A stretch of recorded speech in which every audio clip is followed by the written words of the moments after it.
Fala galera, sejam todos muito bem-vindos aqui ao canal do Esporte News Mundo. Meu nome é Joel Silva e eu sou setorista do Vasco e vou falar um pouco sobre essa vitória cruzmaltina diante do Macaé por 3-1 em São Januário, partida que marcou a estreia do técnico Ramon sob o comando do time. Vitória do Vasco maiúscula, muito interessante no aspecto tático e principalmente na questão de propor o jogo. Ramon em pouco tempo já mostrando a sua cara, e a gente consegue perceber tranquilamente que o time evoluiu bastante em relação ao do técnico Abel Braga. Vamos juntos nessa análise de Vasco 3, Macaé 1.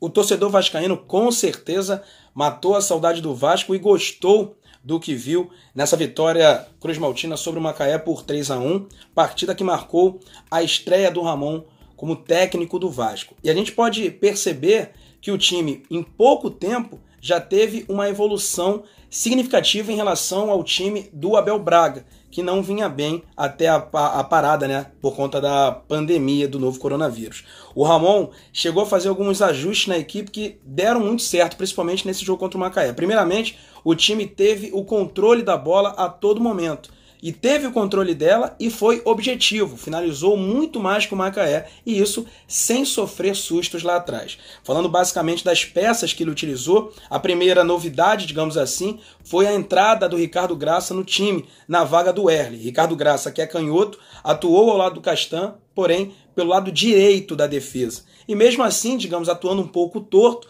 não teve nenhum tipo de dificuldade para jogar naquela função. Então, a gente pode cravar aí que Ricardo Graça é o novo titular do Vasco, com certeza, não vai dar chance nenhuma para o Wehrle retomar essa titularidade. E com isso, o Ramon também agradou os torcedores, que já queriam ver Ricardo Graça e Castan formando a dupla de zaga. No aspecto tático, principalmente falando ali da linha defensiva, uma coisa muito interessante que me chamou a atenção foi a questão do Henrique jogar praticamente como um terceiro zagueiro. Raramente o lateral esquerdo avançava depois do meio-campo, sempre ficava ali na retaguarda, isso para dar liberdade ao Iago Pikachu. Iago Pikachu, que muitas vezes fazia infiltração por dentro, né? E tendo o Vinícius, o ponta-direita, dando a amplitude. Tanto é que foi desse jeito que o Vasco conseguiu o seu primeiro gol, em um pênalti sofrido pelo Iago Pikachu. Numa jogada do Vinícius toca para o Pikachu sofre o pênalti e aí sai o primeiro gol do Germancano. Germancano esse que foi o grande destaque da partida, marcando 3 gols, dando a vitória ao Vasco, mostrando muito oportunismo. O primeiro gol foi de pênalti e 2 gols ali aproveitando, estando no lugar certo, na hora exata e com toque fazendo o gol. Primeiro aproveitando um chute mascado do Benítez e depois uma linda assistência do Felipe Baixo. O argentino fez mais um.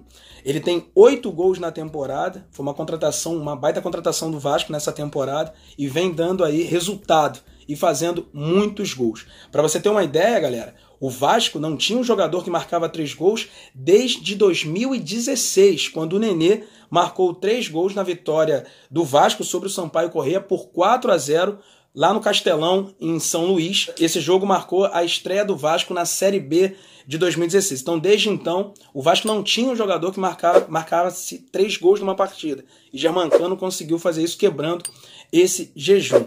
Eu gostei bastante da movimentação. O Vasco foi muito intenso na troca de passes. Andrei e Felipe Baixo controlando sempre muito bem o jogo. O Benítez tendo uma boa aproximação do lado esquerdo junto com o Thales, também entrando na área. Então o jogo, pelo menos o primeiro tempo, onde foi construída a vitória do Vasco, o Vasco jogou muito bem. Evidentemente que no segundo, né, tem aquela queda de rendimento, 3 meses sem jogar, a perna acaba pesando, o Ramon chegou a fazer algumas mudanças no time, e aí o time conseguiu controlar o jogo a todo momento, mas não com tanto ímpeto como tinha na primeira etapa. Então, voltando a falar sobre a análise tática do time do Ramon, Felipe Bastos e Andrei revezando, às vezes o Felipe Bastos tocava mais à frente, né, ficava mais à frente, o Andrei segurava um pouco mais. No segundo tempo o Felipe Bastos foi substituído, e aí o Andrei teve um pouco mais de liberdade, tanto é que chutou de fora da área, acertou a trave, quase fez o gol dele também. Então a dupla de volantes, uma boa saída de bola, Andrei e Felipe Bastos foram muito bem. Na questão do ataque, o Germancano fez 3 gols. Tirando ele, para mim, o grande destaque da partida foi o Vinícius.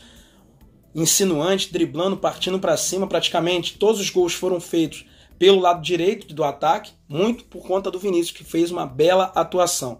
Já do lado esquerdo, o Thales Magno não foi tão bem. Ele que teve uma lesão, né, teve uma fratura no quinto metatarso, e se recuperou, né, durante essa pausa da pandemia do novo coronavírus, voltou a jogar, porém ainda ressentindo um pouco de um ritmo de jogo. Evidentemente que todos estão assim, mas ele ainda está um pouco mais, prendeu a bola em diversos momentos, né, poderia tentar o passe, tentava a jogada individual, mas isso aí talvez ele tentando mostrar que está recuperado, que está bem e que é jogo, mas infelizmente ele não foi bem, né? Vamos esperar aí o próximo jogo do Vasco para a gente ter uma análise melhor sobre essa volta do Thales, mas nessa partida ele não foi bem. O Benítez foi substituído no segundo tempo, a entrada do Bruno César. O Bruno César manteve ali a mesma pegada, digamos assim, do argentino, né? O Vasco tendo ali esses dois meias que vão disputar a posição, pelo menos o Ramon deixou bem claro, né? Vai ter dois volantes, um meia à frente deles e dois pontas bastante agudos e bastante habilidosos, que são Thales e o Vinícius. Um outro detalhe nessa partida foi a entrada do Cláudio Vinck, que não jogava,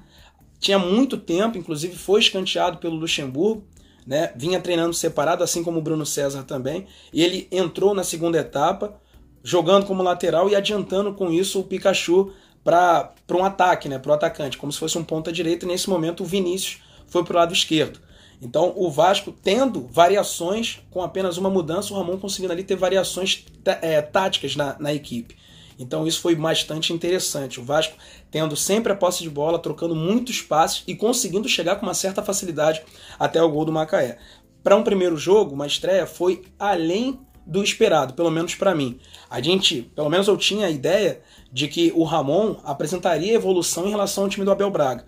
Porém, isso ficou bem nítido. E olha que ele teve pouco tempo de preparação. Porém, como ele já conhecia o elenco, conseguiu fazer um time bastante competitivo. Mas vamos lá, o Macaé não é parâmetro, mas pelo menos é um caminho que pelo menos dá para entender que o Ramon está fazendo um bom trabalho, pelo menos neste início de trabalho aí no Vasco como técnico. Ele que era auxiliar técnico do Luxemburgo, também foi auxiliar técnico do Alberto Valentim, está no Vasco desde o ano passado e aí mostrou muita capacidade, pelo menos nesse primeiro jogo. Então gostei da atuação do Vasco. O Vasco venceu o Macaé, o Madureira tropeçou diante do Resende, então o Vasco ainda com chance de classificação para a próxima fase da Taça Rio. Então é isso, os jogadores, claro, sentiram um pouco a perna e tal, mas teve uma boa atuação segura. O Macaé praticamente deu 2 chutes a gol. No chute, numa cabeçada, o Fernando Miguel fez um milagre.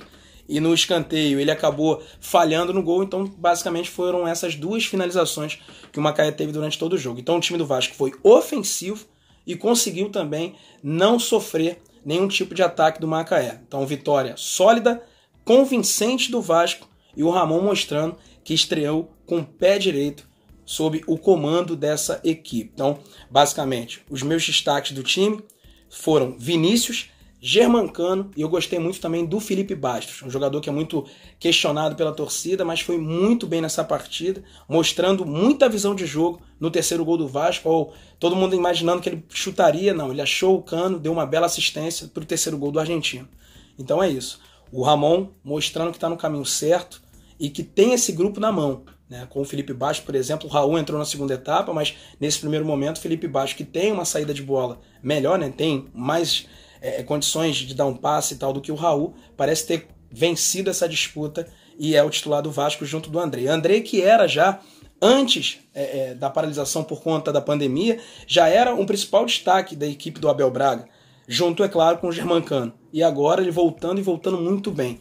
Então, Ramon seguindo o caminho certo, o Vasco foi muito bem, venceu e convenceu. Vamos aguardar, né, digamos, uma decisão hipotética com o Madureira, até porque é um confronto direto para a classificação. O Vasco vai conseguir manter essa pegada, vencer e aí, quem sabe, se classificar. Mas é o que eu digo, Ramon foi muito bem nessa estreia, o Vasco se comportou muito bem do início ao fim, mesmo com longo tempo de inatividade. O time se comportou muito bem, teve posse de bola, objetividade, variações táticas, tudo que a gente gosta de ver no time de futebol, e o Ramon apresentando isso já na sua primeira partida. Então é isso, o Vasco venceu, convenceu e o Ramon está de parabéns nessa estreia dele sob o comando Cruz Maltino. Então galera, é isso, a análise do Vasco, espero que vocês tenham gostado, não esqueça de inscrever, marcar lá no sininho, curtir, compartilhar, espalhar E se quiser mais notícias do Vasco, você entra lá em www.esportenewsmundo.com.br. Você consegue ver todas as notícias do Vascão da Gama. Valeu, galera. Um abraço e até a próxima.